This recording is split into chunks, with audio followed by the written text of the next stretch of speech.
got so much motherfucking design on right now. Bring it down, bring it back, make it clap. I got 3 old guys on the block, bitches on the line, and you know. Jenis data berdasarkan cara memperolehnya. Yang pertama, data primer. Data primer adalah data yang diambil langsung dari objek penelitian atau merupakan data yang berasal dari sumber asli atau pertama. Pencarian data primer bisa dilakukan dengan cara wawancara atau interview langsung dengan responden melalui telepon, Gmail, atau sebagainya. Yang kedua, data sekunder. Data sekunder adalah data yang tidak didapatkan secara langsung dari objek penelitian, melainkan data yang berasal dari sumber yang telah dikumpulkan oleh pihak lain. Data sekunder bisa diperoleh dengan cepat dan mudah karena data ini biasanya sudah tersedia dan kita tinggal mengambil dan mengumpulkan saja.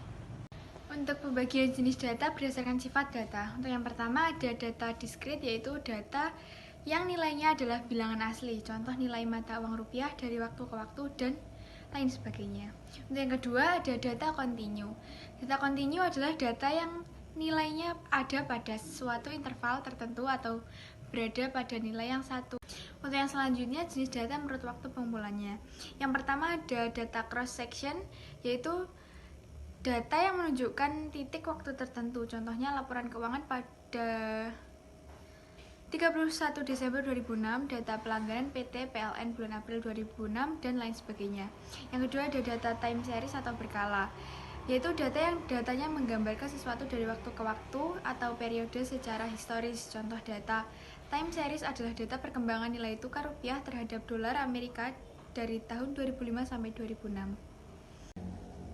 Metode pengumpulan data kualitatif ada 4 macam. Yang pertama adalah survei kuesioner, yaitu pengumpulan data dalam penelitian yang tentunya harus dilakukan secara ilmiah dan sistematis. Yang kedua ada dataset statistik, merupakan tipikal penelitian kuantitatif menggunakan dataset statistik.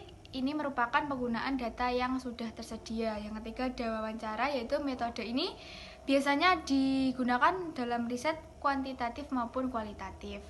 Yang keempat ada observasi, yaitu yang dilakukan untuk bahan penelitian harus dilakukan dengan ketelitian dan kecermatan dalam rangka memperoleh data penelitian.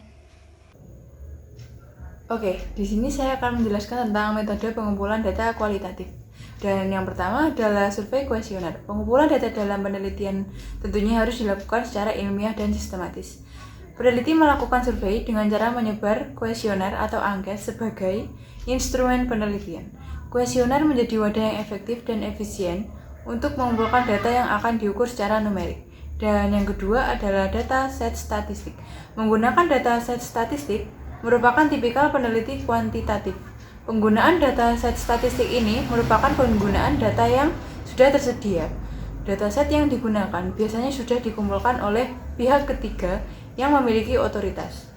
Cara ini biasanya lebih cepat karena dibutuhkan peneliti hanyalah mengakses dataset, tidak perlu menyebar kuesioner ke lapangan. Dan yang ketiga adalah wawancara. Metode ini biasanya digunakan dalam riset kuantitatif maupun kualitatif. Wawancara merupakan proses pengumpulan data menggunakan informan yang menjawab pertanyaan yang diajukan untuk kepentingan penelitian. Dalam riset kuantitatif, tipe wawancara yang digunakan dalam bentuk yang terstruktur.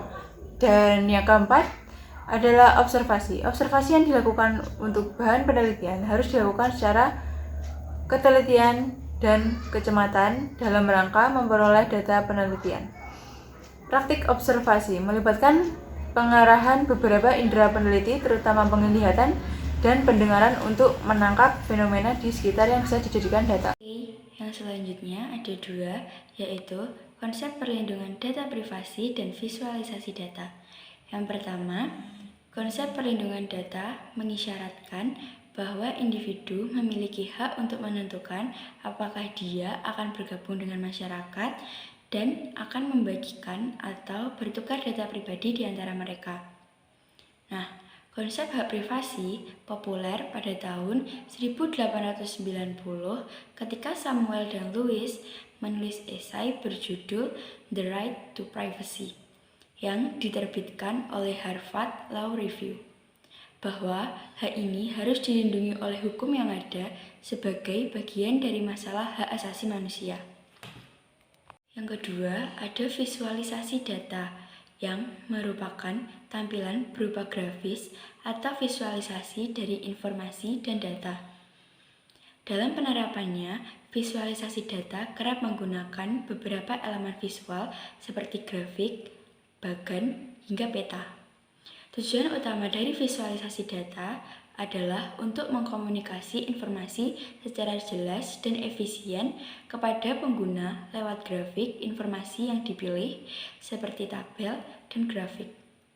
Cara pembuatan visualisasi data dengan Transpagliner. Yang pertama, membuat data seperti bawah ini. Seperti tabel. Kita membuat tabel dahulu. Yang kedua, klik enter pada grup, pilih salah satu tipe yang diinginkan, misalnya lin.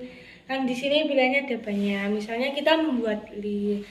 Yang ketiga, di kontak dialog yang muncul masukkan range data yang dihitung pada kolom data range seperti range lokasi untuk pembuatan spaghetti pada kolom range. Ini kolomnya ada kita akan membuat kolom dahulu. Setelah itu data yang F itu ini data yang F, data trin. Yang selanjutnya setelah itu tekan OK dan hasilnya akan kelihatan seperti ini.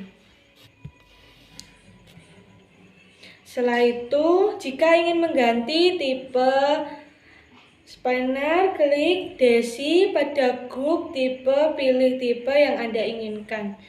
Ini tadi kan kita memilih tipe len.